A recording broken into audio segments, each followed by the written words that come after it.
We got MOU with UNESCO, the WTA, and last year we got agreement on holding International Innovation Forum 1 year at the Hungary Budapest and another year in Daejeon. Daejeon will host that meeting biannual base. So today we got together in the field of science and technology. So before holding our major forum, it would be better to exchange ideas about what would be the topic of our forum and what kind of methodology we will use and what kind of participants are good to participate here in this meeting. So that was our original intention. Okay, let me introduce the person who participated in this roundtable meeting. First, let me introduce Yoslander, the program specialist of UNESCO. Would you stand up? Please give me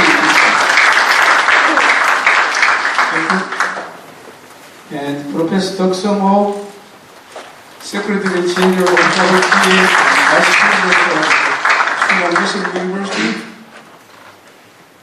Okay, and I will introduce Andres. Then from the central or local government panel, Alejandro Cruz. I'm sorry if I made this wrong pronunciation. Minister of Science and Technology, Costa Rica.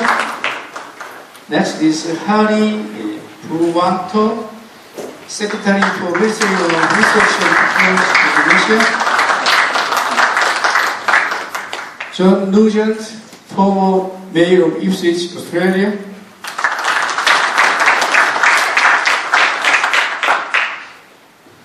Chen Huayu, Deputy Mayor of Hsinchu, Taiwan.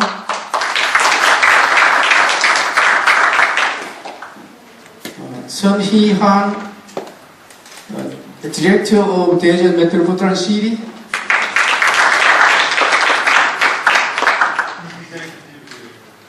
I'm sorry, you got the promotion.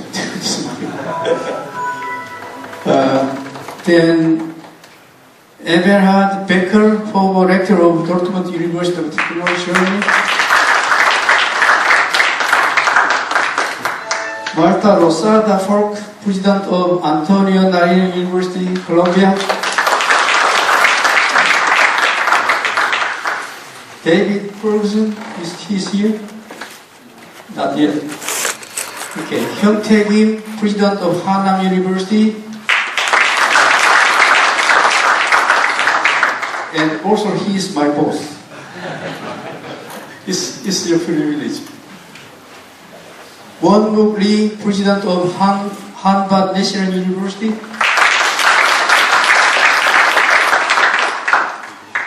Raymond Brosciolo, Vice President of INSME, Italy.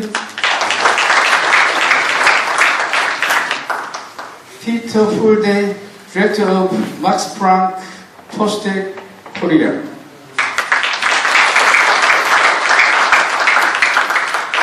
Malcolm Parry, OB, Director of Surrey Research Park, UK. Klaus Praute, former President of Heidelberg Technopark, Germany. Kevin Peter, Head of Antibacterial Drug Discovery Institute of Pasteur, Korea. So here we got 15 panelists and 3 presenters. Before our panelist discussion, there may be 3 speeches. And first, let me introduce Yoslander. Would you deliver a speech?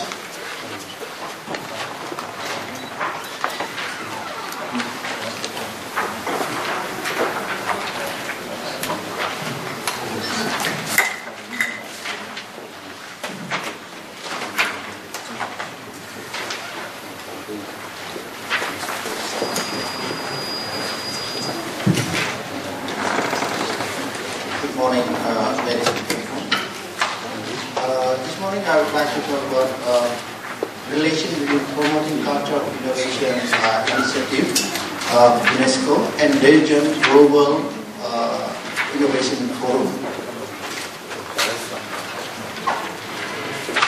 First, I would like to talk a bit about distribution, innovation issues in developing countries, promoting culture of innovation, approach,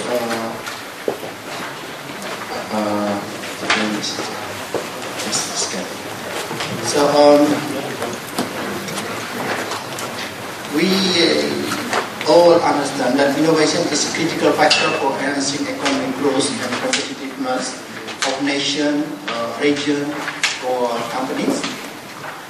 But innovation is also critical for social cohesion, equality, and poverty alleviation. So there is, on one side, innovation is something important for competitiveness, but on the other side, innovation is also important for the cooperation. We can cooperate and we can compete. Here I quote the definition of innovation made by OECD. Innovation is the implementation of new significantly improved products, goods or services, or process, a new marketing method, or a new organization method in business practice, workplace organization, and external relations. The UNESCO vision about innovation based on the definition made by OECD, but the organization insists on the importance of grassroots innovation as equally important as a source of innovation to meet the needs of developing countries. Innovation issues first, from economic point of view, business developing countries is very fragmented. In general, developing countries have very heterogeneous economic system. Majority of economic operate in the informal sector. And then we have small, medium enterprises and a big enterprises, which is usually foreign direct investment. So this is typical in the developing countries.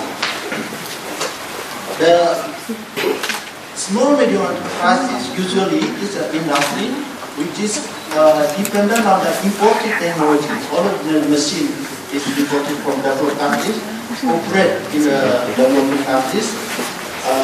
But we don't know about exactly how is the system work. We can operate only if there is a problem, technical problem, or there is a spare part need to be changed. We have to contact the developed countries. So this kind of dependent to the developed countries. And then with foreign direct investment, it is usually a big companies, just like an island, that operate by themselves using the raw materials or human resources from developing countries, but there is no direct contact with economic local. And then the second issue is inexistence of research center or very limited research facilities. So usually the research facilities in the developing countries is, if exists, it is obsolete. And then the research activities usually it is conducted in the public institutions like universities, research center, and very few contact with economic reality. And then the other issue is low educational level. So it is a significant barrier to innovation and division of innovation. And then weak infrastructure. There is the issues of lack of telecommunication, transportation, and also electricity. Usually the electricity is cut down every 2 hours. And then lack of coordination among public research institutions, poor system of governance, and almost inexistent innovation policy. There is innovation policy in developing countries. This usually it's very, very high-tech oriented. it is not ground on the reality of the country, and it is very difficult to implement. Because, to overcome all of this issue, UNESCO created an initiative called Promoting Culture Innovation. This initiative consists of three activities originally. First, facilitating the development of innovation system. So, the key challenge of the nuclear innovation in developing countries is the lack of appropriate innovation system. When we are talking about innovation system, it is in the developed countries. It's very simple. It is just how to connect the innovation stakeholders. So the resource of knowledge, research and development, like university, research center, with the productive sector, industry, the support of government and financial system. But in the developing countries, it is more complex than it, because we have an informal sector that should be integrated on that. We have the civil society, which works for the poor community, when we have also the grassroots innovation. All of these stakeholders should be integrated in the innovation system in the developing countries. We cannot just simply copy what has been done in the developed countries. An effective innovation system in developing countries should allow the private companies to generate wealth and also improve the living condition of the poor. Our second action in promoting cultural innovation is promoting film-based innovation by supporting the development of science park and community business incubator. So UNESCO, in this case, has already since 1993 launched a program called University Industry Science Partnership Program. Its objective is to create a synergy between research at university and productive sector. Since 2002, we integrate science park and technology business incubator in these activities. We provide the member state with technical assistance, organizing capacity building activities, building pilot projects, and also supporting development of center. So in this field, we work in very close cooperation with WTA. Our action in promoting cultural innovation is promoting grassroots innovation for sustainable development. Why? Because the current system of innovation are not optimized to reducing poverty, because they were designed primarily to achieve economic growth, not and to improve the competitiveness. It is not to meet the needs of the poor society. Grassroots innovation is a bottom-up initiative to respond to the need of the population by themselves. So it is very cost-effective. And grassroots innovation has an immense potential to wealth creation. So the last initiative that we are meeting here today is creation of Daejeon Global Innovation Forum. The objective of this forum is to create an international platform together and to share innovative ideas, knowledge and experiences. The forum also will connect research and development professionals, STI policymakers, players in high-tech productive sector, private sector, civil society, NGO, from across the globe, and provide them with a suitable environment of exchange. The third objective is to contribute to the global economic development through promotion of innovation, entrepreneurship, and transfer of knowledge and technology. We expect to organize the forum in Daejeon here. So we organize an international conference every 2 years. So the activities will be first, it is global networking. global innovation conference. At the same time, we will have a global innovation exhibition and global business matching. Global networking and a global business matching will organize constantly all of the year, not only every 2 years. The organizer of this forum will be Daejeon Metropolitan City, UNESCO, WTA, Police Foundation, and we expect other stakeholders like Ministry of Science, ICT and Future Planning, Korean Federation of Science and Technology Societies, Research Institute in the Japanese, and Daejeon Technopark. Thank you very much for your attention.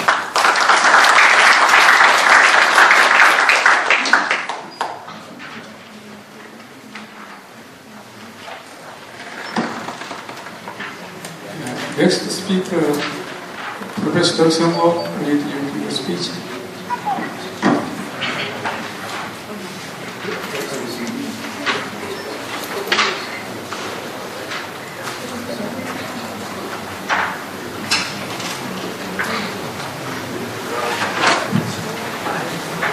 Good morning, my friends.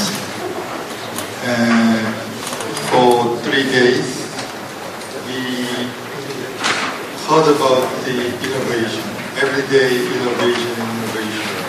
But I myself have little understanding about innovation. It's because I am not a very innovative person, a very conventional person. This morning, my wife recommended me nice red tie. But let go innovation capability. I didn't try this nice, sexy red tie. Just the blue one. So, not so innovative. But I will talk about the innovation. That is a little problem. But anyway, therefore, we did the innovation forum. Why Daejeon Metropolitan City is intending to prepare Daejeon Global Forum in cooperation with UNESCO and WTA? There are lots of innovation forums all over the world. When I check it, I have already 8 innovation forums for 3 years. They insist on we are the proper place to hold the innovation forum.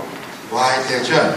So I think about, then this morning I concluded it's possible. The first one is to establish an international platform, exchanging various experiences and building collaborative cooperation among science cities all around the world. We have already 84 member cities from 42 countries. So it's a good reserve to share these experiences and building this kind of cooperation structure. So this is the first answer why we will do. Second is to share stored experience of various science, technology, innovation capabilities, which we have already had. We have a lot of international events related to science and technology. It's because we have already 40 years history of science city development. And as I told you, we repeat many mistakes again and again, but at the end we find out the way where to go. So this sum, the humble experiences, humble event could be a good milestone for us to avoid it, prevent them from repeating it. So Daejeon has enough experiences, negative, positive results. So this could be seen for the participants. And the third, to share the concept, ideas and experience of innovation ecosystem building in the development high-tech clusters. Sorry about that. Many people, when they think about the innovation, Silicon Valley, for example. Yes, true. Silicon Valley is one of the best places where we can find the innovation capabilities and activity as well. The only place where we can have. But this is in the United States, in the very heart of science and technology, and the venture ecosystem, everything there. So it is natural for them to go this very creative approach of innovation. So if we visit Silicon Valley, for example, many people from developing countries can be frustrated, disappointed. Why? They have no basis and resources to develop it. Then when they return, as my friend Jocelyn told, every 1 hour, electricity down, and if we go to the place of innovation, there's nothing left. So how to do it? That is a problem. So this innovation ecosystem building is essential. How to prepare it? So this must be discussed not by the leader, but by the people who can fill the gap. I think that Korea could be the place who have a good feeling and heart with this kind of program. So here they can think about, we can have it. If we put that kind of system, we can challenge it. Therefore, we will shape this kind of innovation ecosystem building with developing countries, and developed countries also can have a look where to go. And fourth, we have already the UNESCO WT International Corporate Project, as Jocelyn told, since 2006. We have a lot of things to do. So we will make the best use of these previous activities. And fifth, to share the successful development model of advanced science and technology hub. That is our intention.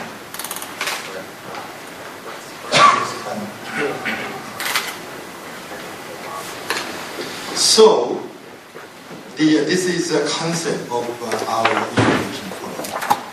The master vision, many people think about creative economy, but as you see, as far as creative economy is concerned, there is a strong debate. What is the creative economy or something like that?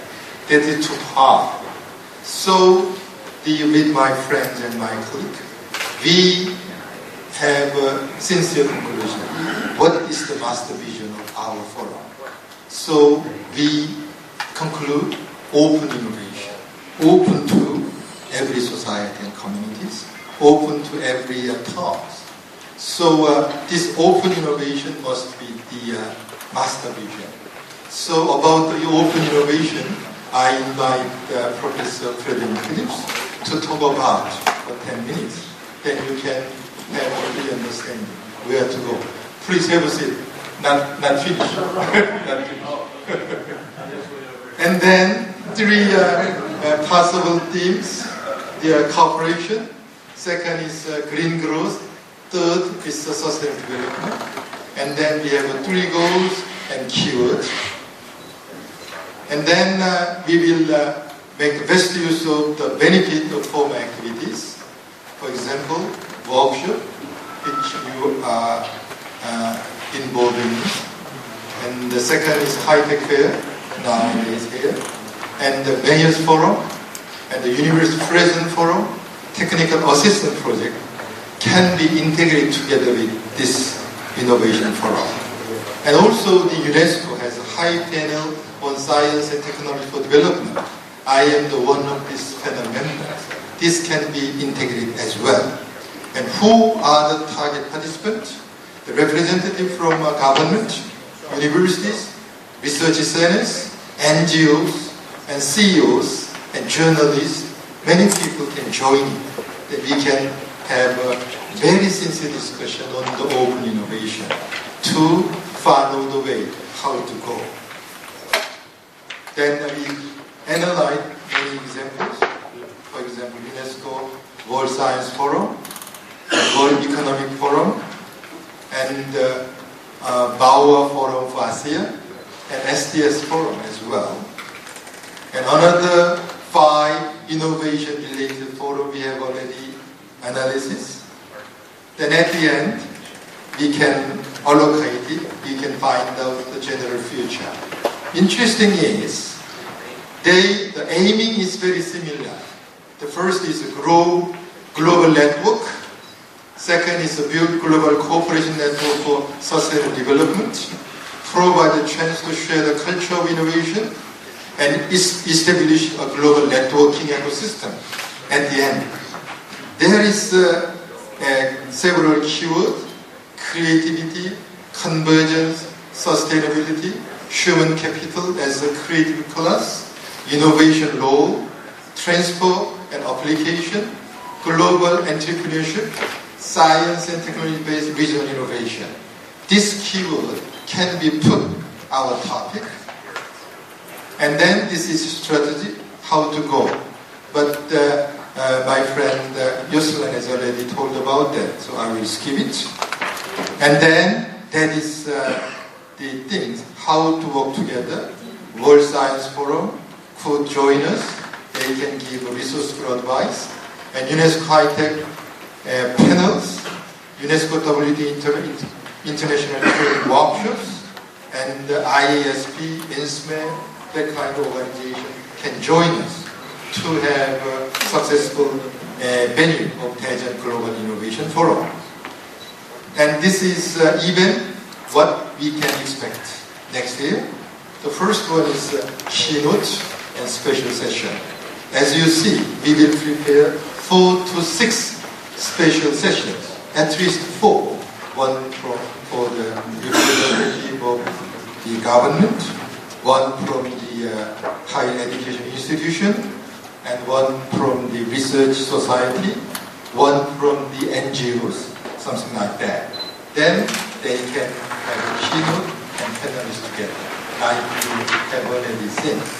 The second, the reference round table at the end. We can conclude it, and this communique could be delivered to all of the participants and also members of WTA and UNESCO as well.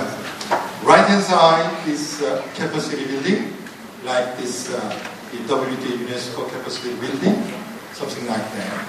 And then the event. We think about the special event. Yesterday, you had a chance to see the head of Innopolis Choir. It's very interesting. Then many other science cities have similar theme of song and event and festival. So we will invite them and let them join this event. Then we can have a good network, not only for the science and technology, but also the culture as well. This is an event.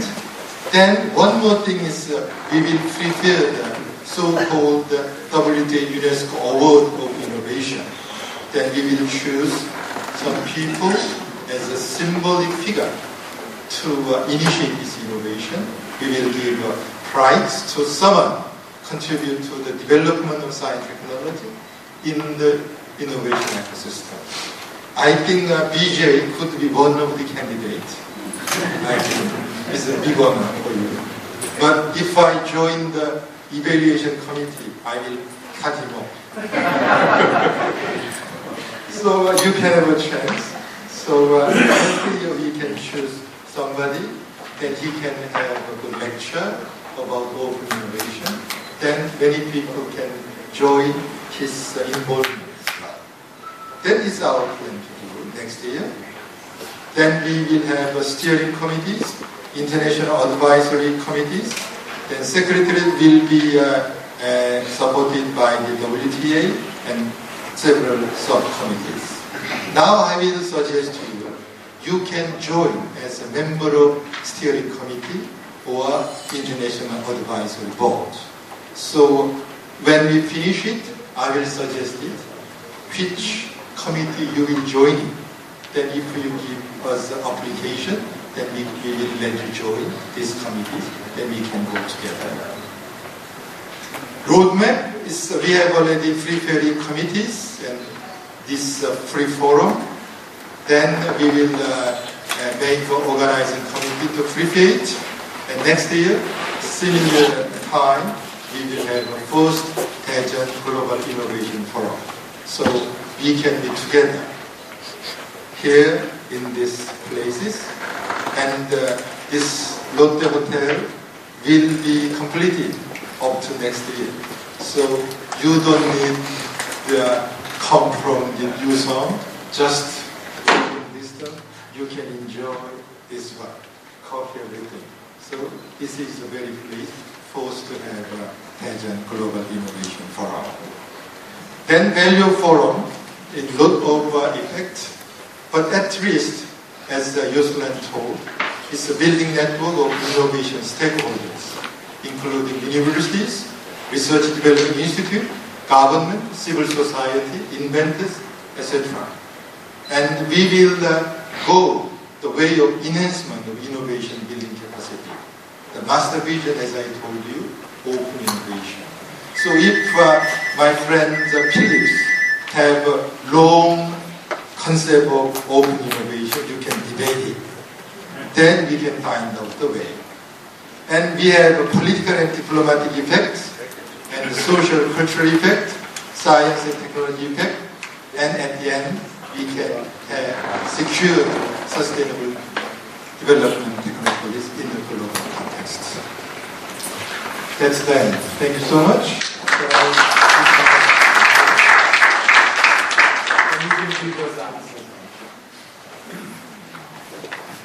Thank you, Daejeon. Good morning, distinguished panel and guests and friends. When I greeted Dr. O this morning, he said 9 words to me. The 9 words were, speak 10 minutes. 10 minutes, Fred. 10 minutes only. So I would like to use my 10 minutes to introduce some classifications, talk about kinds of innovation, and tell you why I think those classifications are important to the GIF, and offer a definition, still another definition of innovation, and then talk a little bit about the transfer of innovations, about connecting local problems and solutions with global problems and solutions, the question of absorptive capacity, and then come back to the themes that Yosulan and Daejeon brought up about networking for innovation. And then wind up with a few recommendations, as Dr. O did, for the directions for the GIF. I suppose we can call it the GIF. We classify innovations, one of the ways we classify them as how discontinuous they are. Radical innovation is another word for discontinuous innovation, and certainly the internet was one. If we ever have flying cars, they will be another. Radical innovations create new industries. At the other end of the spectrum, we have incremental innovations that primarily keep mature industries alive, but they are valuable as well, and they happen every day. A second way to classify innovations is whether they're product innovations that lead to new things, or process innovations that lead to new ways of doing things, and service innovations which improve the delivery of services by making service delivery a higher quality endeavor, a more efficient endeavor, or better differentiated from other competing services. So 3 kinds of innovations there. This slide has a third classification. Innovations can be technological, and that's been our primary focus these last few days. But it's also important to realize that there are organizational innovations, financial innovations.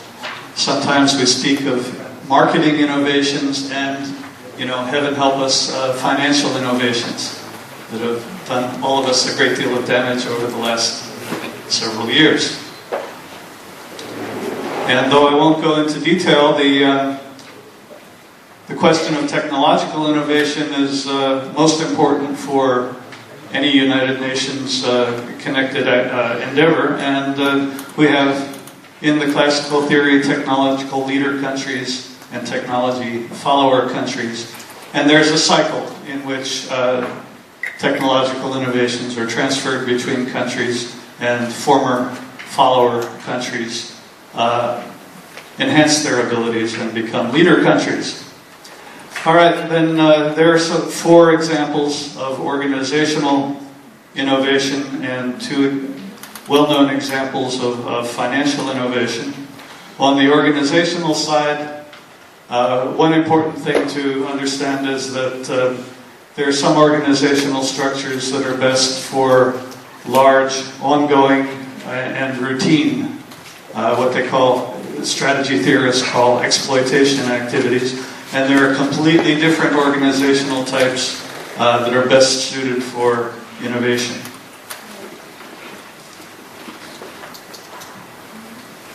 In contrast to the technology leader, technology follower distinction that we're accustomed to when we talk about technological innovations, on organizational innovations, it's been the developing countries that have been innovation leaders, coming up with all these organizational forms that you see there, that originated in the developing countries, not in the developed world. All right, this diagram is really far too complicated. I would like to ask you to look on page 210 of your book, where there's a simplified version of this. Okay, so in essence, you can let's look only at the first row of the table and ignore the other 2 rows. There are lots of local problems in the world and some global problems, but conditions differ between this country, this region, that region, and everyone comes up with local solutions. The interesting thing is how shareable are those local solutions. Now the arrow at the top is the only important arrow. No laser?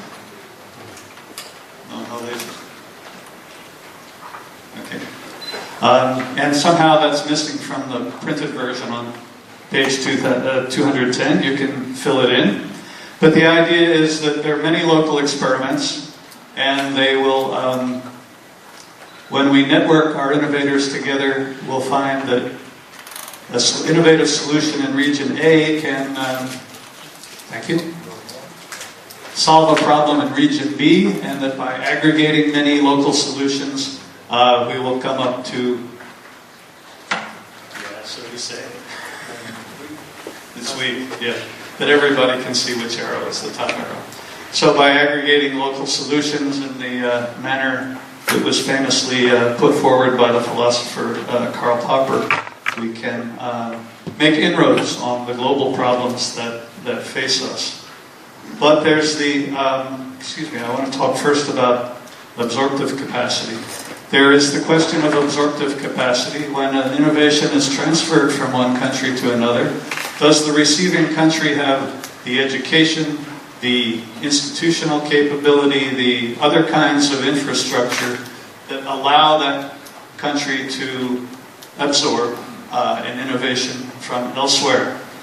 And I give to you 2 examples here. One, country A, which I identify as Slovenia, that had a very superior method for building absorptive capacity before they started to innovate.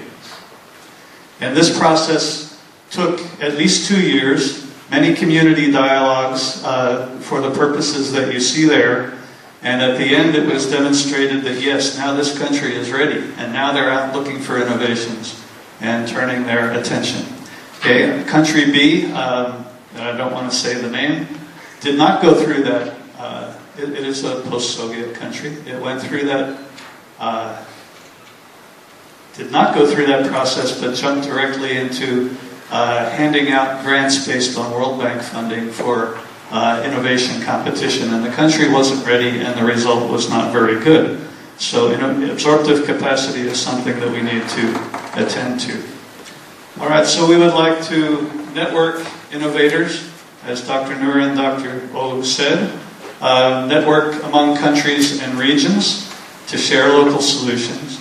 Okay, between the GIF and other innovation organizations like the International Society for Professional Innovation Management, the International Society for Service Innovation Professionals. There are other societies out there.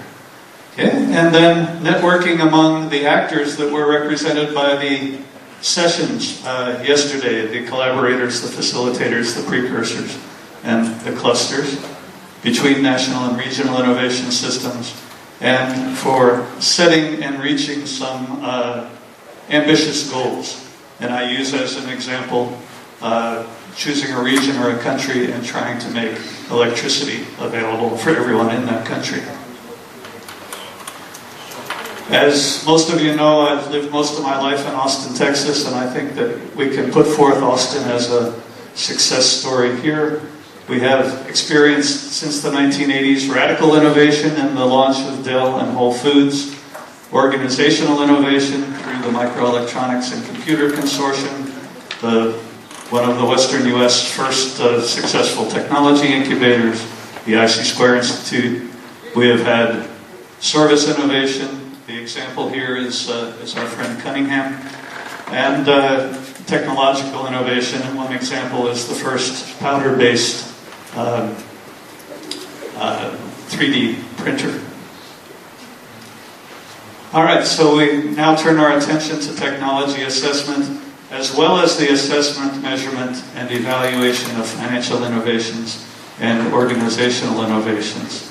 Okay, how do these advances fit into our societies, advance the common good, and create wealth, health, wealth, and enjoyment for our citizens? All right, so in summary, I would encourage the gift to encompass all these 4 points and to encourage multiple kinds of innovations, whether radical innovation, radical or incremental, whether technological, whether social and organizational, etc. Networking for globalism, which is the combined word for global problem solutions, local problem solutions. Definitely to work on enhancing absorptive capacity and leadership capacity in the member countries, and in the assessment of innovations for their potential impact on our societies. And GIF can do this by establishing a clearinghouse and database, and this clearinghouse and database can provide information on organizational forms that have boosted innovation in this country or that, case studies of local projects, and the forum should be very inclusive, dialogue and sharing among innovators and policymakers, and including an online platform, leadership development, and training, as Dr. O said. Thank you very much.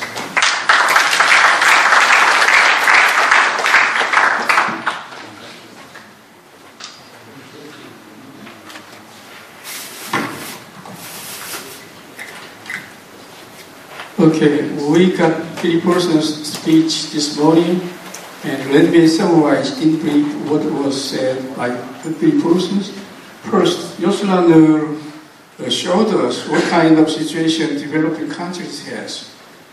All countries have very many kind of weakness, like poverty or not good water system, electricity, and many things are not good, going well. So for that purpose, we need innovation, and Phillips, at the end of his speech, showed us what kind of innovation Austin, Texas got for the last 20 or 30 years. And we know USA is very advanced country because of innovation. This morning we know that fact. We appreciate your presentation. And Professor O showed us what kind of agenda we have. We conducted feasibility study for Daejeon Innovation Forum about 1 year. So he presented our outcomes of our research. So there are so many things we should discuss. But here, our time, let me tell you our time budget. If possible, we want to finish until 11:30. A little delay is okay, but after that, we should declaration of our discussions, and we need to go to it. So we have 15 panelists, so each might take 3 minutes. That is principal, but you can use a little more. That's okay. So anyway, let me go back to my topic. The Professor O presented you what we did in our feasibility study. So you know the outlines of our preparatory and forum roundtable meetings proposed. So based on that background, please provide us good ideas or opinions of each of you. Thank you. Then I will give my microphone to moderator, Professor O, please. Thank you, Dr. Khan. As he told, we prepared this Global Innovation Forum. We analyzed the capacity of Daejeon Metropolitan City and WTA UNESCO, and related forum we can analyze as well what kind of activities are very crucial to upgrade this activity as well. And we also give some questions to the people. They suggest to me some valuable advice as well. Then we can add it at the end. We can suggest this kind of application to UNESCO. And UNESCO is happy to accept it. Then they suggest we can have this free forum. Then this is a clear picture how to go and where to go. And today we have 15 panelists and discussants to join this Global Innovation Forum. So you can give us valuable advice, whether it is a small thing or a big thing, it doesn't matter. Only one, the limitation, the BJ told 3 minutes, but I don't know, you can finish in 3 minutes, 3 to 5 minutes. If we have 10 minutes, we can have dinner, break, lunch, 1:30, so it's up to you. But it's up to you. 15 people, 3 to 5 minutes, and then from the government panel to the industry panel, I will give this chance. First of all, I will invite Minister Alessandro Cruz from Costa Rica. Thank you. Would you rather have somebody else start to see how it works? Okay, then Mr. Harry Purwanto, the Secretary of Minister Indonesia. Okay, thank you very much. I would like to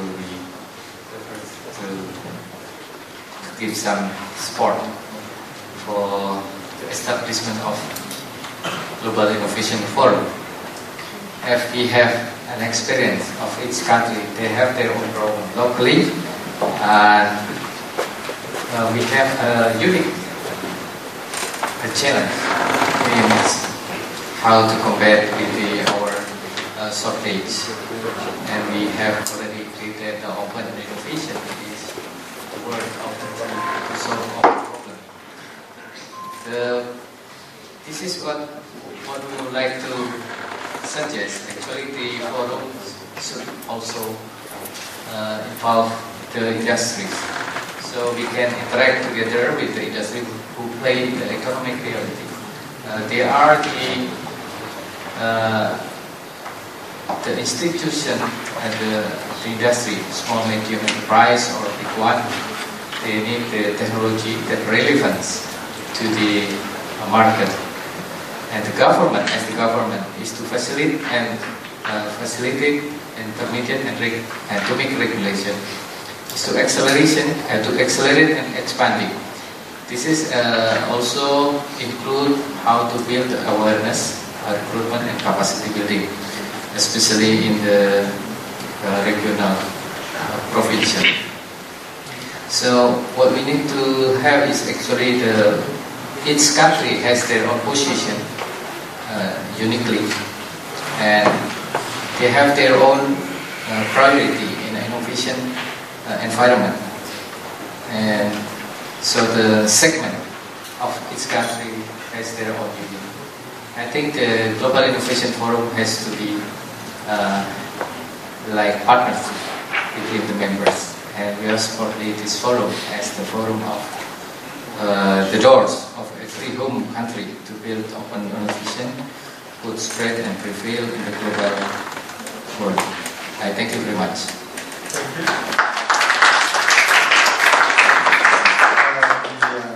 Mayor John Nugent. Okay, I'm not going to pretend I'm an expert on some of these issues, but it seems to me is what's the one thing that's missing in some of the poorer countries of the world is the education and skills level to make these things not only work in the first place, but to make them sustainable in the long term. One thing that I just bear in mind is the first world countries like Australia and that, we're not helping in a lot of the things we do, because I just use one example here. Australia has recruited a lot of, I'm just using the medical profession here because I know a bit about it, have recruited doctors from places like India, Malaysia, and other countries, whereas we should be not only have our own skill levels. I mean, we keep saying in Australia we've got a skill shortage here, a skill shortage there, and a skill shortage somewhere else. Well, that's only because over the last 40 or 50 years, major companies in Australia and governments have moved away from the responsibility to train the skilled technicians and medical people and everything else that we need to run our society. In other words, our nation used to, 40, 50 years ago, we used to have extensive apprenticeship schemes and everything else so we could fill all our own skill needs. Today, because of the way some of the bigger companies involved work and governments work, they got this idea it was cheaper to contract out, as you say. The only problem with contracting out in the long term in an economy like Australia, and I would submit any other first world country, is eventually all the people with skills are migrating, and you suddenly find you've got a skill shortage. Well, Australia's trying to fast track now and do something about it.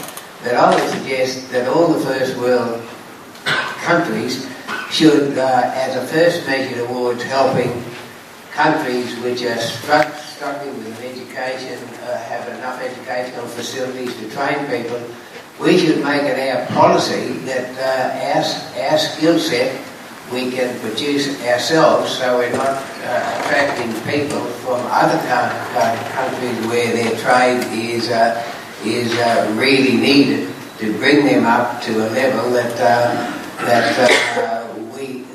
we would expect for ourselves. So what I'm saying is, my own country and other countries who are regarded as the more advanced country in the world, we should accept our responsibilities to train our own people for whatever skills we need, and then not attract people from other parts of the world who can solely afford to lose those skills. Thank you. Thank you. I think the previous example of collaboration of Pacific Rim country is a good example. Australia and the neighboring country have a good network to work together. That is a good example. Then you can give this example as a reference. Thank you. And then Dr. Becker, the former president of Daejeon University, Germany. Okay, thank you. First of all, I would like to congratulate the initiator of this forum for the bold vision and also a lot of courage they invest in this activity. And I would really like to see it turn into this vision, to turn into, say, a beneficial conference that many people can benefit from. And in my point of view, there are at least three issues one should consider. So the first one is, say, the participants. Who should participate in this forum? The second one is the distinction between the needs that exist for developing country and, say, the the needs of developed countries. And the third issue is what happens in between the conferences. Is there empty space or is there some ongoing activity? So let's turn to the first issue, participants. I have been to many, many conferences here in Daejeon, and I felt after all there are some participants missing. So I would like to see more participants from the business and industry world, and also economists.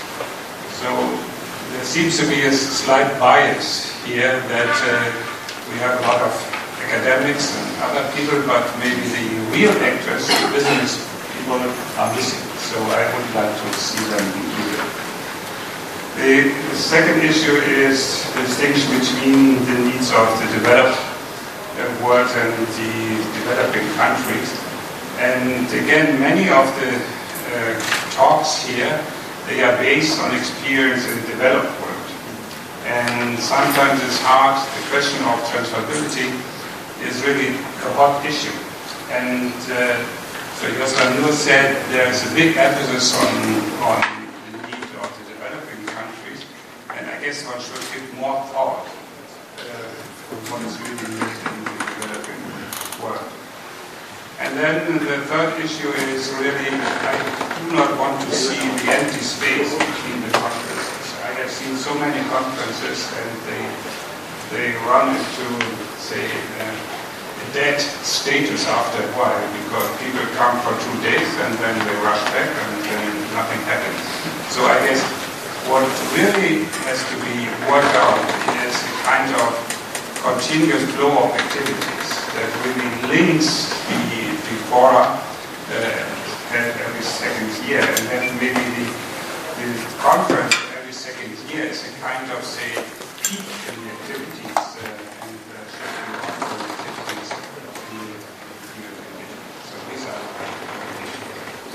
Thank you so much.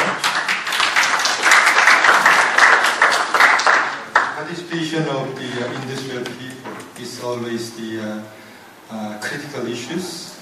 As you see, the high-tech fair is the venue for them to join it, and maybe also the opportunity for them to explain their items with the resourceful person as well. But we will try our best to make more amendment to let them join. And also from next year, we will have give more time and more opportunity for the developing country leader to give their opinions and the questions and join this the ecosystem community. And for example, some friends suggested next year our topic must be integrated with the need of the developing country. And thirdly, we are planning the interim activities. For example, if we choose the topic, then this topic can be delivered to the participant before 6 months ago or 1 year ago. Then we can have a serious preparation, where to go, what we need to explain. Also, some research could be done at the same time. Then this meeting could be the result and conclusion. That is our plan. So we prepare little research activity to relate with it, and also interim meeting we are also planning to do. Thank you so much. Yeah. I just want to comment about the issues from Sir Baker. What happened in between the conference? So, as I talked in my presentation, the core activities of this forum is networking. The networking that we go all around the world and all of the year. And that it is linked with the business matching, will attract the private sector. And then, as mentioned by Professor Ock, the conference itself, it is only a kind of conclusion of this activity, of 2 years activities.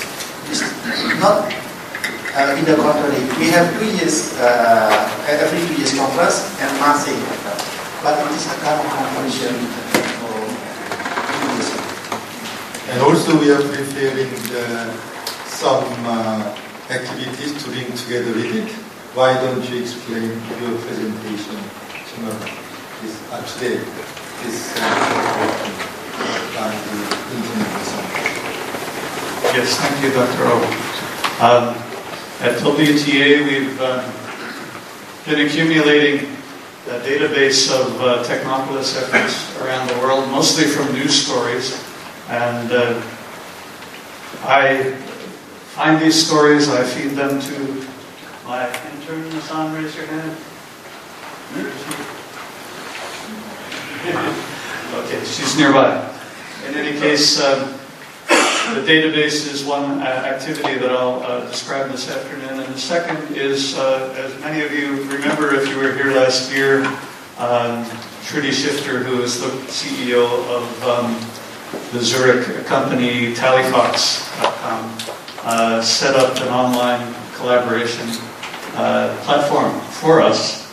I wish that all of you were more participatory, but that's partly our fault because we haven't been feeding content regularly to the platform, but it's an immensely powerful way of continuing to network together with video conferencing, whiteboards, discussions, social networking, libraries, and knowledge bank, question and answer.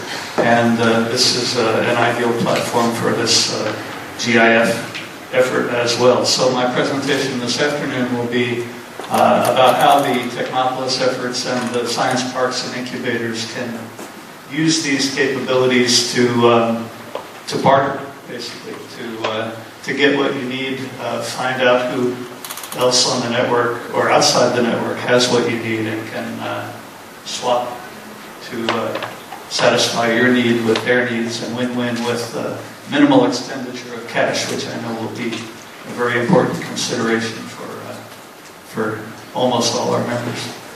Thank you. Thank you. And President Mark from Colombia. Yeah, thank you. In the first place, I would like to say that I think that the topics that are the intention of being part of this global innovation forum are highly relevant. I know that of 2 serious initiatives for building the innovation ecosystem in Colombia. One is around Bogota, and the other one is around Medellin. And I think that the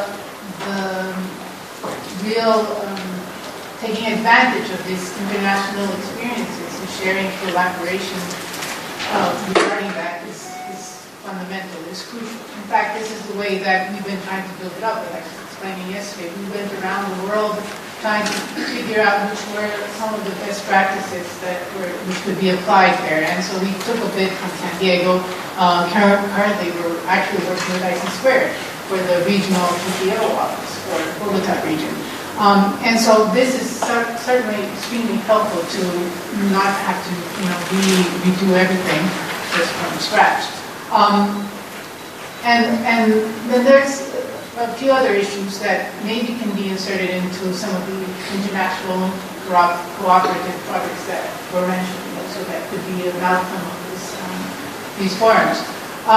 There's a need of an exposure for the technological SMEs at an international level.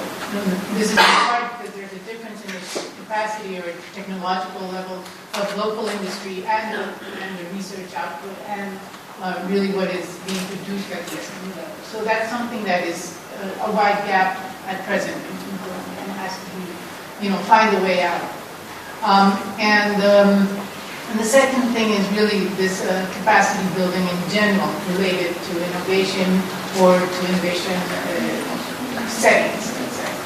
So I think all of the different topics and the issues that want to be treated in this forum are highly pertinent, and certainly, at least from the Colombian perspective, will be extremely useful for many groups to take advantage of it. And also to bring in our own experience, because from precisely from a developing country. We perhaps have to solve problems that are not around in other settings. So this, I think this is very useful. Thank you. President Kang Daejeon from Hannam University.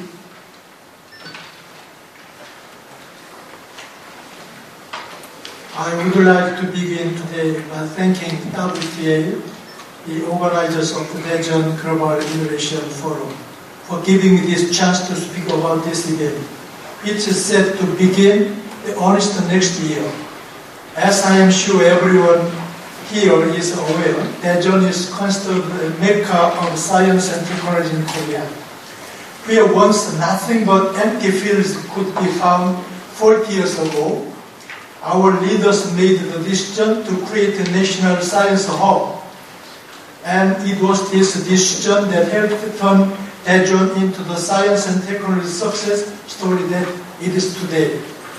Now we see the signs of something new afoot, a promise to usher Daejeon forward once again. 40 years ago, the development plans were primarily about building a new district for scientific research, for developing spaces and facilities for efforts in the area of science and technology. The plan today, in contrast, is an innovative attempt to develop researcher capabilities and the community of Daejeon through an opportunity for collectively learning, the sharing of knowledge and experience that is the Daejeon Global Innovation Forum. I loved the wisdom of this decision, but I would also like to take this opportunity to make a suggestion. Today, we live in a knowledge-based society. What matters now is less the manufacturing hub and centers for producing superior products, and more the university and research institute, centers for producing superior ideas.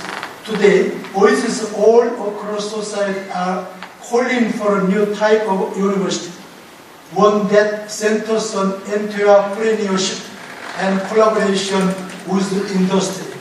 I believe the future of the university should be as a place for instilling the entrepreneurial spirit in students and as a voicing ground for ideas that share with innovation and creativity.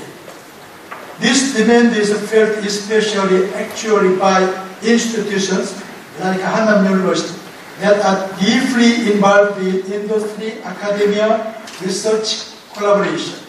Our school has a campus in the Daejeon R&D district, as well as the country's largest entrepreneurial training center.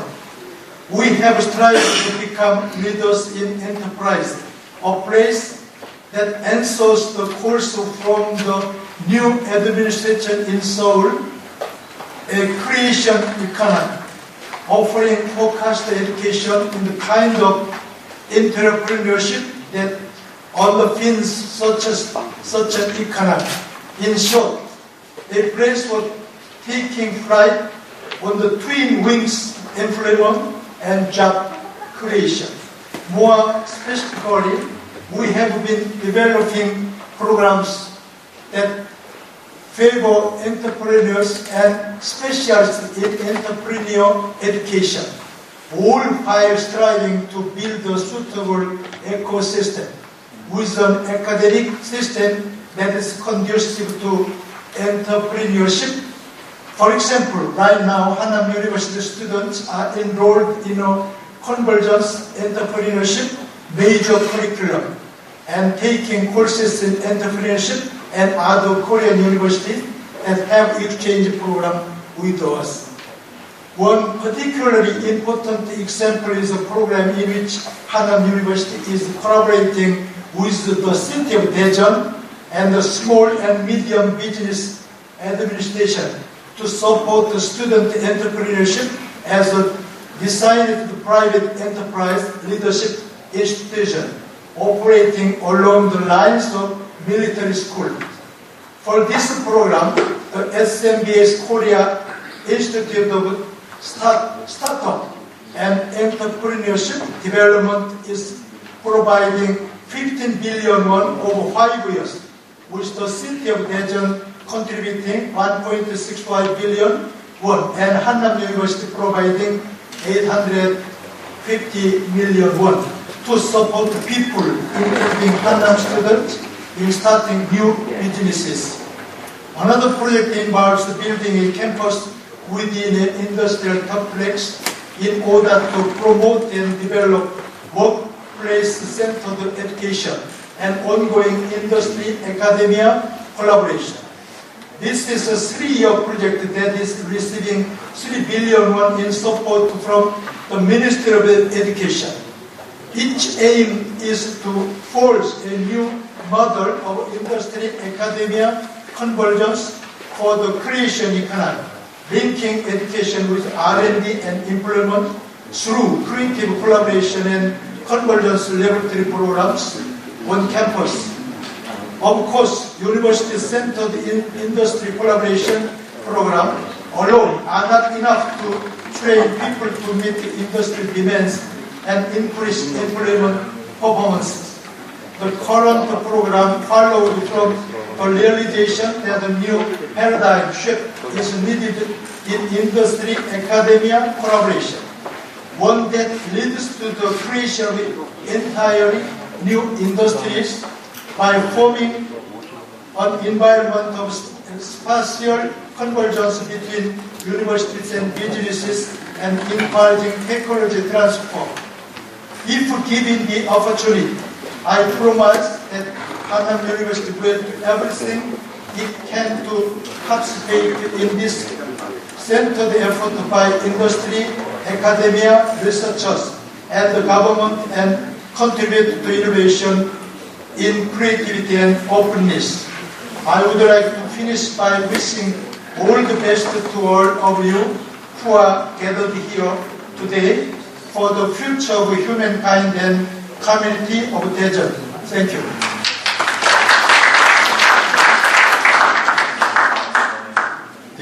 President Kim told about the approach of academic industry collaboration and also the capacity building of the student to match with the industry request. So they are very in advance as a representative university in Daejeon City. Hannam University go very fast. Thank you for the sincere preparation and sincere examples. Thank you so much. And then, Roshla.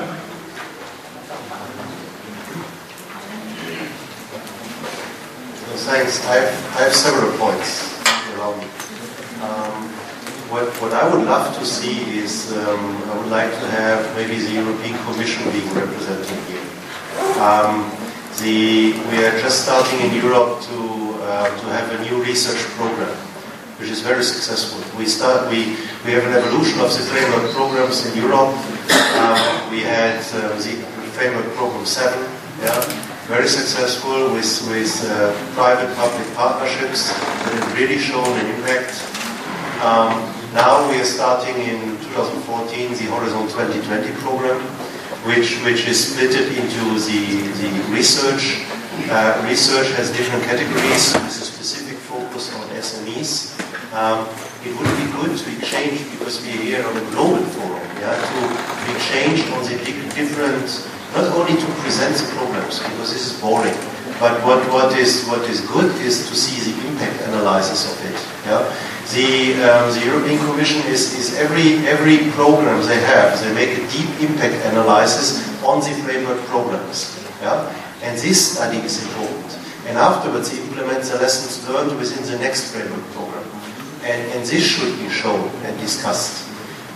In Europe we made also a lot of mistakes regarding the different programs and the programs how we interconnect.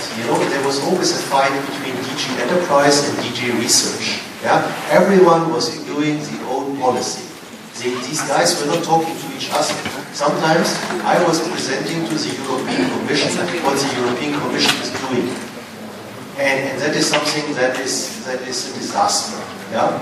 And here we have really a great opportunity that we put these guys together, and not to present the funny, nice programs, you know, the gold show, yeah, but to talk about the impact analysis. And I could make the link to those ones who did the impact analysis of the framework programs and the lessons learned to the new research program. And there's a lot new in, with a very, very specific focus on the competitiveness of SME. Yeah? You see that you have the H2020, this is the Horizon 2020 program, and you have a specific SME program included, COSME. So what I would like to see is to have some of those guys being invited. Yeah? Next thing would be that I would like to take Omar's comment from yesterday or the day before into account. And he was asking for an impact analysis on the 8 programs. If you allow me, I would put also the WTA UNESCO program as an 8 program. And why not having the same, we were talking about the research programs, on Europe 8, US 8, and WTA UNESCO. Why not having this impact being visible and to exchange what went wrong? We have been involved as Intersoft in a lot of Europe 8 programs. Yeah? In all those countries where also WTA and so on is. And there are also a lot of lessons learned. And what we need to do is to move this one step forward to learn out of these mistakes. Technical assistance is definitely a perfect instrument to do it. But afterwards, when the experts are running out of the country, often the thing collapses. Yeah? And only some are stable and continuing. Yeah? That is another element. Regarding the open innovation and the innovation approach, I think the easiest way of describing innovation is that research is money into knowledge, and innovation is money out of knowledge. And the big problem is, especially for those countries, for the developing countries, that no one is yet properly understanding that a patent has nothing to do with innovation. Research has nothing to do with innovation itself.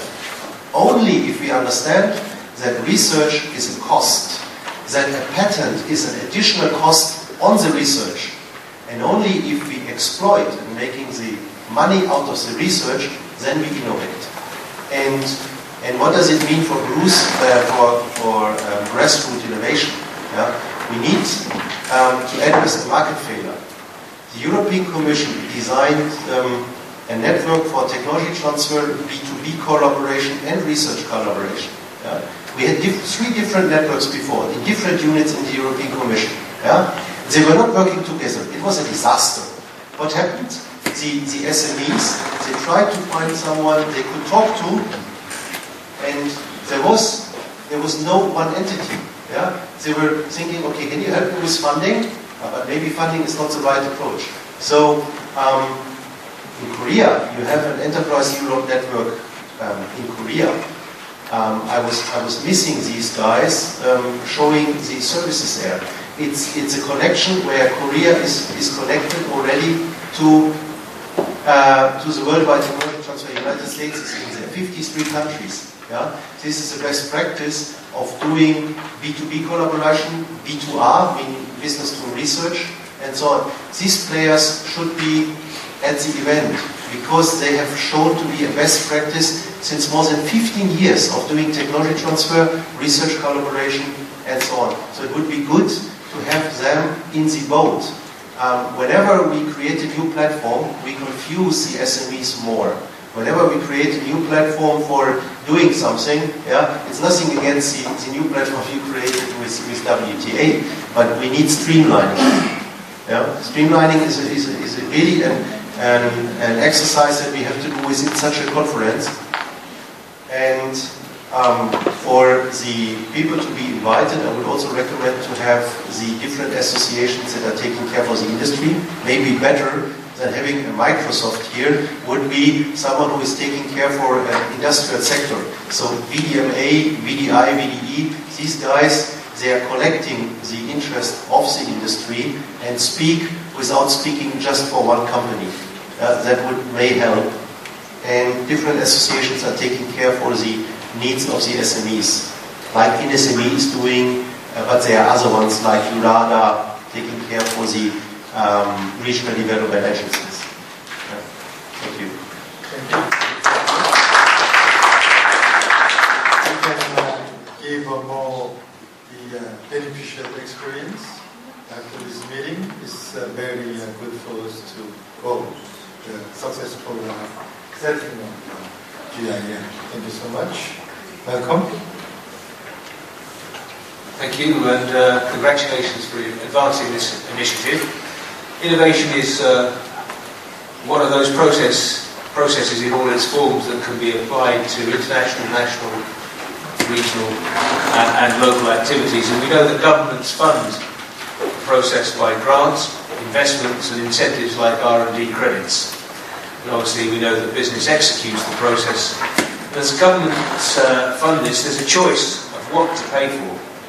And I think there's a role for GIF to work to produce outputs that will influence governments in how to support the necessary infrastructure to drive the process forward.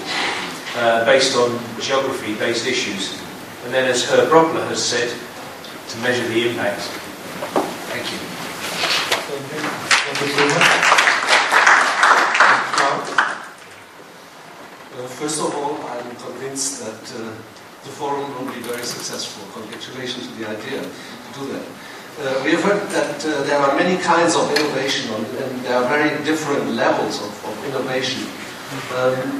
I think the forum should address, this has already been said, mainly the issues of innovation in developing countries.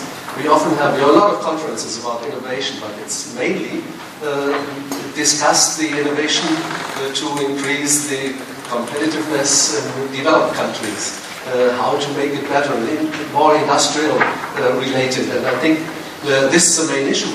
I think we should use this forum more for being closer to the problems of those countries who are the majority in the world. So I think this could be one main issue of this forum. These different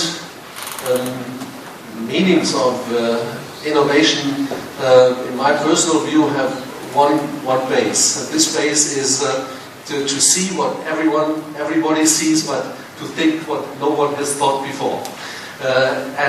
This is very simple, but it means that innovation is about people. Innovation is about relevant actors in the different areas that have to be involved. And innovation is nothing you can switch on and off. It has to be developed. There's a process of innovation that takes place in very different environments. And I think that this forum should be the place to prepare this environment, to make people not only meet in the conference, but also, suggesting that already has been said, to make it a permanent platform, to have in between of the gatherings of the forum, to have a base, an interactive base, where people can discuss issues and can get experiences and find ways to be discussed then in the forum itself, in the meeting itself. So maybe we should talk not only about participants of the forum, but create a kind of a membership of the forum. The members of the forum, the Global Innovation Forum, they should have access to interactive databases that we can create. Thank you. Thank you. That is my gratitude talk. We are on just the middle. So, please. Thank you, Dr. Rowe. First of all, I would like to congratulate you and the organizers for proposing this important forum for the next year. I would like to say, from the perspective of a developing country like Costa Rica, that underlying the different concepts of innovation, we need to have a national vision, a national project, not specifically oriented to specific sectors, picking winning sectors, but there should be a plan. And to share the experiences of that in the forum, I think would be of importance, of relevance for the developing countries. And because, like Dr. Plate said, innovation is about people. It's about the interaction of actors. We have already the triple helix concept very clear in the minds and in the actions of people in government. So my second idea or proposal would be to consider lessons learned and best practices in terms of a national innovation and competitiveness council. We have some experience in the country in that direction, but we are still learning, and we would like to say that we have seen the need to have two clear levels, two tiers of coordination at the national level, especially for a small country like ours. One would be at the presidential or prime minister level, and getting their most important representatives from academia, production sectors, or entrepreneurs, and the government. But also, and most important, for developing countries like mine, is to have specific committees on concrete and specific topics. One of which, for us, is human capital. Because we need to get closer the higher education and technical education institutions to industry, with a role from the government of just facilitating that dialogue. But also we need, the third idea is to develop public policy incentives or instruments that will facilitate that dialogue at the very high level, the middle level, and the very specific action level. That, I think, is an idea that could be of great relevance to many developing countries where innovation means many things and also nothing sometimes. And we need to make it real through people, through the interaction of the different actors. Thank you. Honorable Minister talk about a very important aspect to cover or to respond to requests from the country. We need to do in accordance with interesting groups from the government, upper society, and real action group, and industrial sector, something like that. They have a different kind of ideas and requests and strategy. So our forum will prepare to get together with you. I will talk to you just one example. When we start the WTA UNESCO Forum, 2004, 3 or 4, and some people, several people were skeptical of UNESCO WTA Forum. It's because something like some event with a bandwagon effect. Something happened, but nothing left. So several people thought the similar things. Many people come together, talk, and then they forget everything after 2 or 3 months. But in reality, it was not. We invite the people, and we ask their request, then we prepare the panelists to respond their request. Therefore, when they return their country, they request the technical assistance project to let them have a science lab in their territory.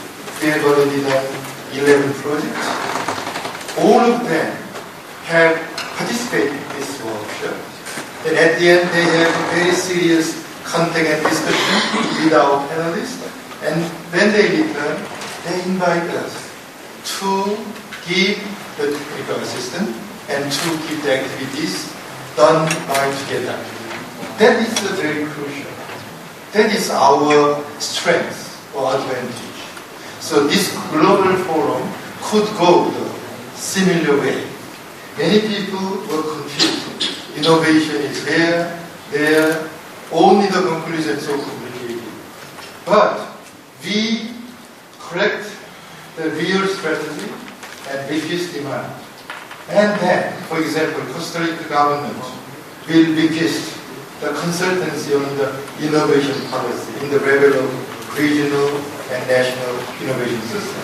Then we can pick up the proper experts, not only for the professor, but also the government officials and NGO people.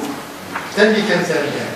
Then we can make a real job together. That is our goal to do. At least I have a family. We can make it. We can make it. It's because we have already done the successful things for last 8 years.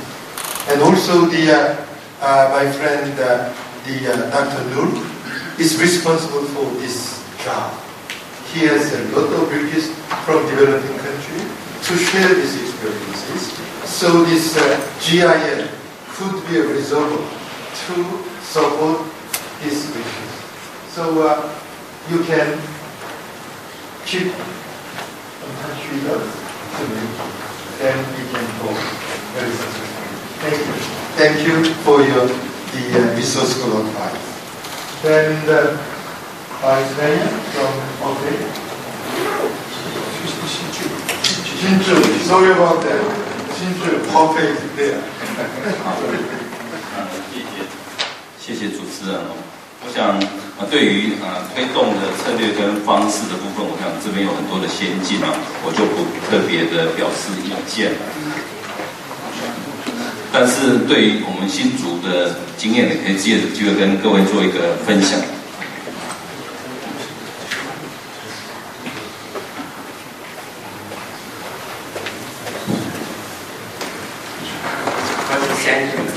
Secretary O's and we like appreciating the invitation. And as for the strategy and organization of the game, I think the previous excellent speaker has already given a explanation and a good advice. So we want to give more further comments on this issue. However, 就在整个创意产品的生产过程中啊，很多都在科学园区里面产生了。但是科学园区也产生了一些高耗能跟高污染的问题。As far as you know, Hsinchu City has a very famous science park. But besides, we bring a lot of avenues to Earth. It also comes without some cost. It causes some high population, some pollution, and the high emission of the carbons and the high energy consumption. 所以我建议，假如说有关于创意产品或服务的应用的议题的时候，能够把有关于应用在环境永续的部分也把它纳进来。So I would like to make some suggestion, put some issue into the forums. For example, application of a sustainable, innovative service, product, or government policies can put into the forum. 以新竹为例来讲的时候，新竹是在推动有关于绿能产品的应用、低碳交通跟气候变迁的部分，是获得很多的好评。Take Hsinchu as an example. We are now promoting in the green energies, low carbon transportation, and climate change adoptions, and we have a high reputation for this part. 所以我建议把这个议题纳入，谢谢。Once again, we like to put into the climate change and the application for the suspend innovation application into the forum. Once again, thank you. Thank you. Then I will invite Dr. Ferguson from the State University of the United States. So I would just like to start by saying that I'm deeply honored to be a part of this preparatory conference. The kind of mix of people that the forum has brought together is quite impressive. and I've been learning a lot over the last few days. I just want to make just a couple of comments to sort of reiterate some of the things that have been said. One being sort of the social and cultural dimension of the innovation ecosystem. And so I would encourage the forum to even think more deeply about that issue, not just in regard to developing versus developed countries, but in regard to the great disparities that exist within a given country. That is, so often when we talk about developed country, in reality, subpopulations of a given country might have more in common with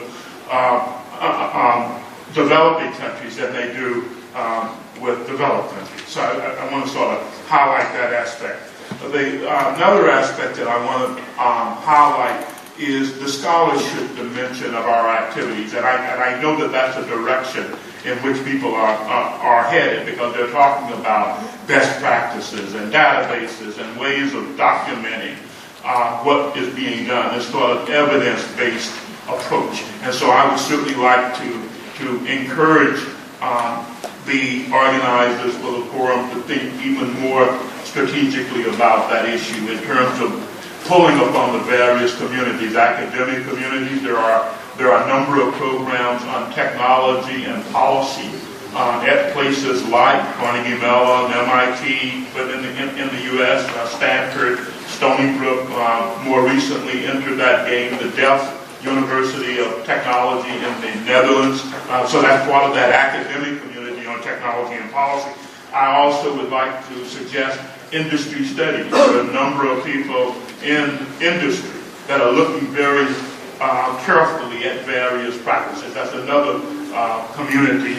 And certainly within government, for some time, various governments have been using internships, having faculty members and people in industry participate in various fellowship internship programs related to science and technology policy. And finally, in terms of drawing on the vast community, the NGOs and community grassroots kinds of efforts. So I would sort of suggest this social and cultural dimension and the scholarship of that is being directed from building on the base that has been established from a number of different directions. Thank you.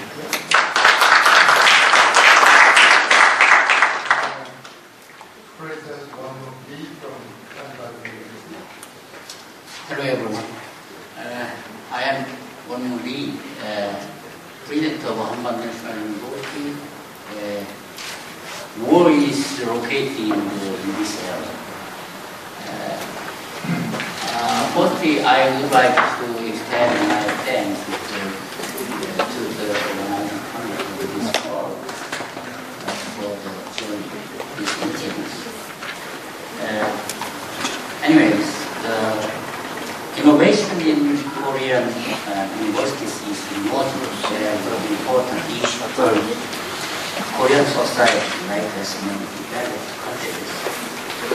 Open innovation of university could be divided into two fields. First, education innovation is the best for society.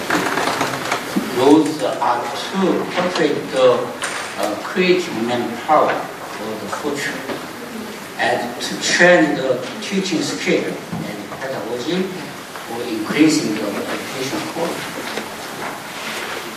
Secondly, research innovation is required from the industries for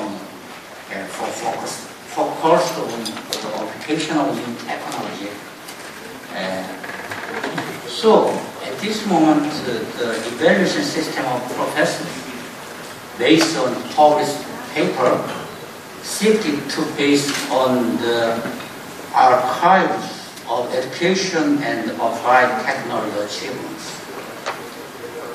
So our university tried to innovate education systems and research systems for the future. So I would like to introduce some examples we achieved.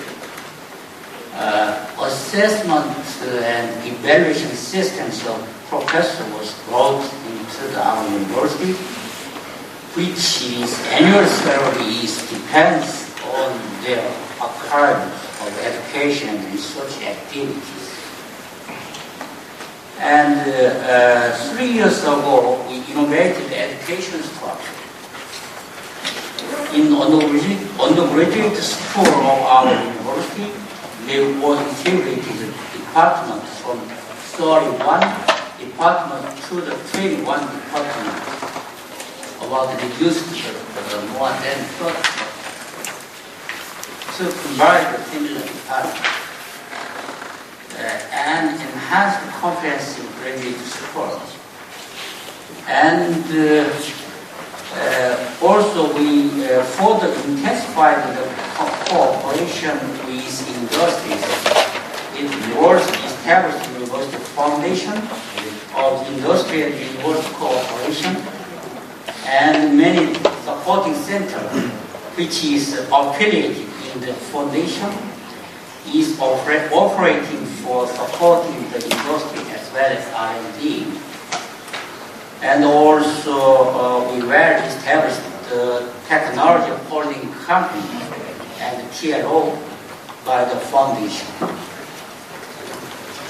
And we have a big project which is to establish international R&D center and international consortium graduate school of convergence area in Seoul City, which is the new sector in South Korea, with Wollongong University in Australia and Martin Luther University in Germany, and some the other universities. So I hope to keep this forum to be held every year for its training information and experience each other of their innovation experience. Finally, I would like to suggest my comment. Firstly, I would like to suggest that we need the many society. We need that. There are many science society in this area. So we need that many society have a chance to take part in these meetings as organizing committee. I think so.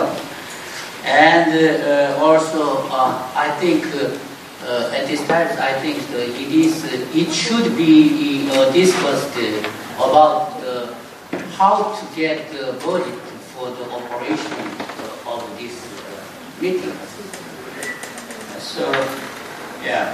Finally, I hope that with these meetings as a moment, next year. In the next years, this forum will be held in here. Thank you. Thank you for the nice example of the university achievement toward the active academic collaboration and also the resource conservation. Thank you, President Lee. And then Dr. from Max Planck. Thank you very much. So this is the first time that I had the privilege to participate in this conference. I want to say I'm very impressed and thank the organizers for the chance. I was participating in session 3, and our subject in which I've been interested in is what are proper prerequisites for a successful innovation. Particularly, what is the importance of basic science? How large should the basic science be in order to optimize also innovation in the country? And that is particularly relevant here in Korea because, as you know, at the beginning of last year, the IBS, the Institute for Basic Science, was founded, and it's a big push in order to broaden the basis for further research, applied research and innovation. Another issue which was also discussed is what is the optimal school and university system for having successful innovators in the future. For example, you can think of a school system which is mainly concentrating on preparing the pupils to do very well in exams. So that's a very different strategy, for example, than another one, which would be to prepare their pupils to be as originally and independent in their way of thinking as possible. So these are very different philosophies of different systems, and the question is where's the optimal way for successful innovation. The similar things for the universities, a study how tightly should the student be bound into a particular study in his field, how much flexibility and so to speak available time and space to maneuver should he have in order to optimize his independence, his intellectual growth, which eventually will lead to top innovators. And last but not least, third point is in order to have a successful innovation, it also requires an open-minded public. And so the scientists, I think, those of the innovative should have a certain philosophical duty to confront and to inform the public about their sciences, about technologies and just the basic sciences. What are new features? Because the public is usually very interested in those things, but the problem is that usually those things are presented in a form that the public doesn't understand it.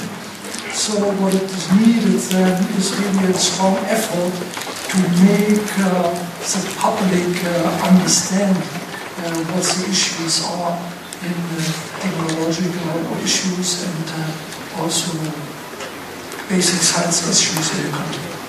Thank you very much.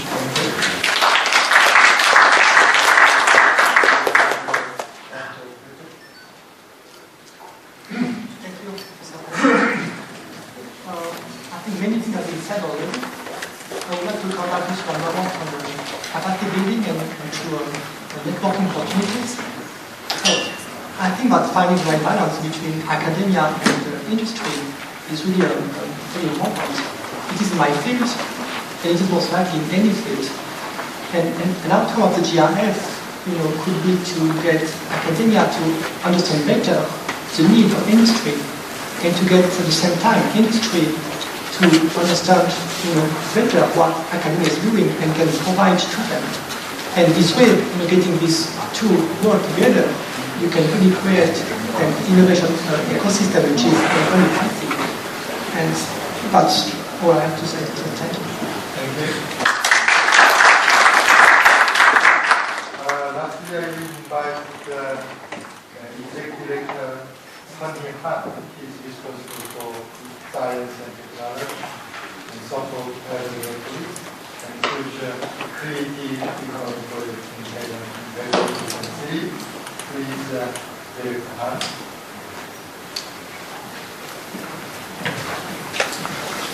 First of all, on behalf of my city, the host of this forum, I would like to thank you for your participation and invaluable insight. I'm going to talk about two things. First, I would like to talk about the role of my city in making Daejeon Innopolis a world-class innovation cluster. Then I will make a few comments on the Daejeon Global Innovation Forum. As we discussed yesterday at the second session, all the successful innovative cities around the world have one thing in common.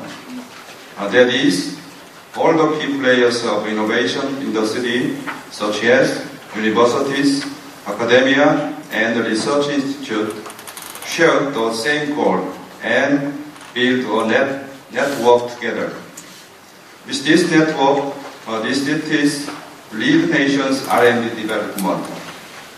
they also lead the local economic growth by commercializing the R&D result within the region. In other words, key innovation leaders share a specific goal and work together for their regional development. They create new successful development models at the local level instead of relying on national government. Dresden concept from Germany, Silicon Valley Way, and San Diego Connect from the US are a few successful cases of creating good network. Daejeon Metropolitan City is playing a key role by facilitating the commercialization of the research result produced in Daejeon, Innopolis.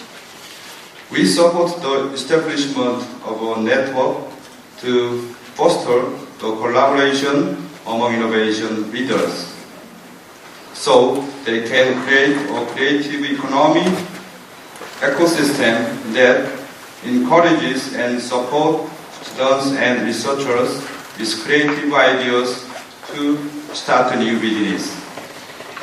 Now, I would like to talk about the biannual Daejeon Global Innovation Forum.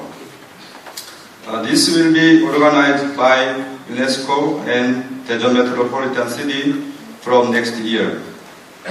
During this preparatory conference, I believe we have come to a mutual understanding on the importance of this forum. As the co-host of this forum, Daejeon City will make every effort, including administrative and financial support, to make it a successful one.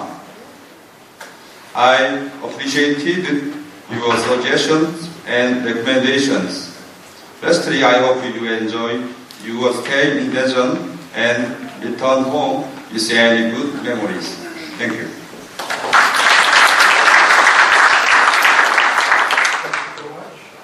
The Executive Director Han is doing a very important job.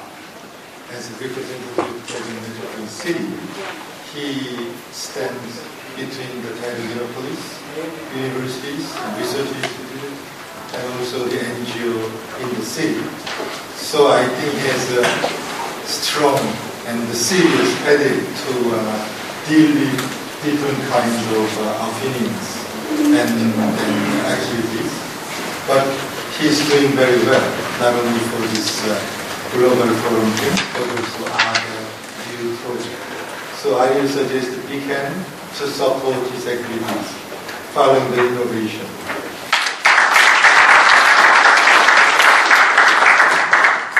Okay, have a look at the watch.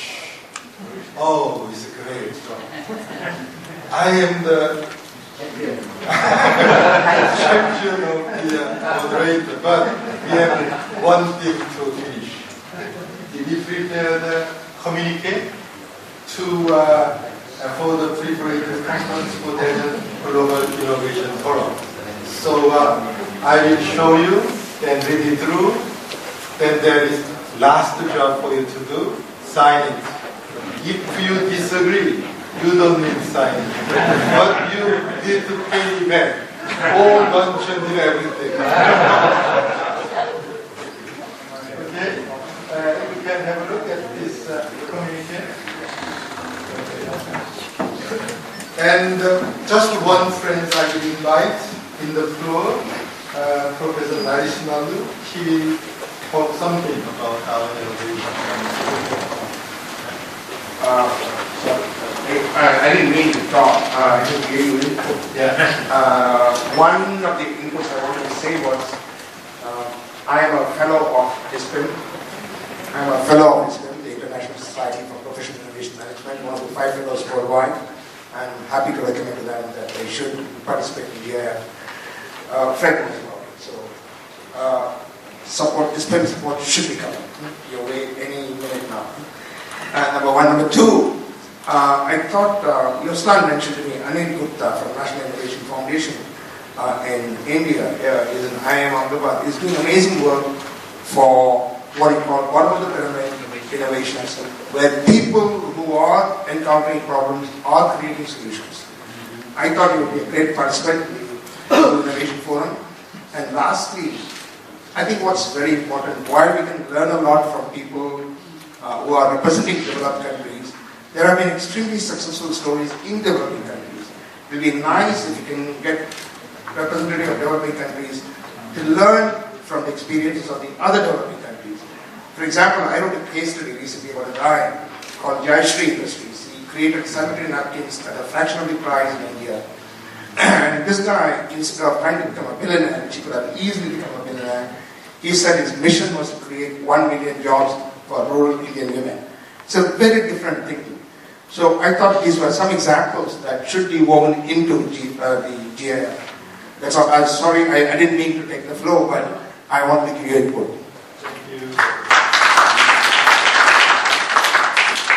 That is the Daejeon communique, Conference for the Daejeon Global Innovation Forum. And the gentleman's voice is not good for you, so I invite Osen to read it through with the soft sound of the lady.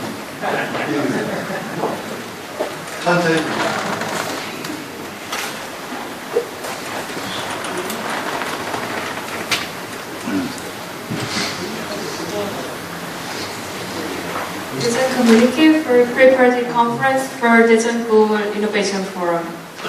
We, the innovation leaders in central and local governments, universities, research institutes, and industries from developed and developing countries, gathered in Daejeon Metropolitan City, Republic of Korea on September 25th and 26th, 2013, discussed on the strategies and implementations of Daejeon Global Innovation Forum to renew the resolutions of 2012 preparatory meeting for the establishment of Daejeon Global Innovation Forum. We reaffirm our shared needs of establishing a world-class international forum on science and technology-based innovation, and the goals of fostering innovation culture in order to narrow the gap between developed and developing countries. We reaffirm that Daejeon Metropolitan City has enough capacity to regularly hold such a big and important international forum in cooperation of United Nations Educational Science and Culture Organization and World Technopolis Association. At this preparatory conference for Daejeon Global Innovation Forum, we agree that we will make every possible effort to achieve further progress in the following important areas. Daejeon Global Innovation Forum. We recognize the importance of science and technology-based innovation that has a direct effect on building regional and national sustainable economic growth. We therefore will encourage and support the establishment of Daejeon Global Innovation Forum, aiming to promote building an innovation ecosystem based on the strong collaboration among governments, universities, research institutes, and industries in the regions and countries. We recognize that the objectives of the Daejeon Global Innovation Forum are to provide an occasion for practical and open exchange of experiences, knowledge, and ideas of open innovation that can enhance science and technology capabilities, and to discover strategic innovation policies which are appropriate for each nation's developmental stages. Roles of organizers, Daejeon Metropolitan City, WTA, and UNESCO. We agree that as the host city of Daejeon Global Innovation Forum, Daejeon Metropolitan City cooperates to form and manage the steering committee of Daejeon Global Innovation Forum, which is consisted of International Advisory Committee, Secretariat, Organizing Committee, and Subcommittee. We affirm the essential responsibility and central role of WTA in organizing and operating the steering committee to design and run the Daejeon Global Innovation Forum, holding biannually in every even year in close cooperation of Daejeon Metropolitan City and UNESCO. We agree that WTA Secretariat will take the role of Secretariat of the Forum. We affirm that UNESCO designates the Daejeon Global Innovation Forum as the official international conference under the name of UNESCO and promote its vision and objectives with its member nations. Implementation of Daejeon Global Innovation Forum. We insist that the organizing committee should establish a clearinghouse for and debates of organizational forms that boost innovation with conducting case studies of local innovation projects. We agree that Daejeon Global Innovation Forum should be an inclusive forum for dialogue and information sharing among innovators and policymakers in different fields, especially from industry and economic fields as well. We insist in the importance of providing permanent interactive environment to make innovation actors in different fields to keep discussing on the issues of innovation between the forums. We agreed to establish UNESCO WTA Awards of Innovation, selecting innovation leaders in science and technology fields in cooperation with international organizations. We will continue to make voluntary and substantive efforts toward promoting open innovation for sustainable development. We welcome the information on the progress made in the implementation of Daejeon Global Innovation Forum. The forum will be held in Daejeon Metropolitan City, Republic of Korea in 2014. Thank you.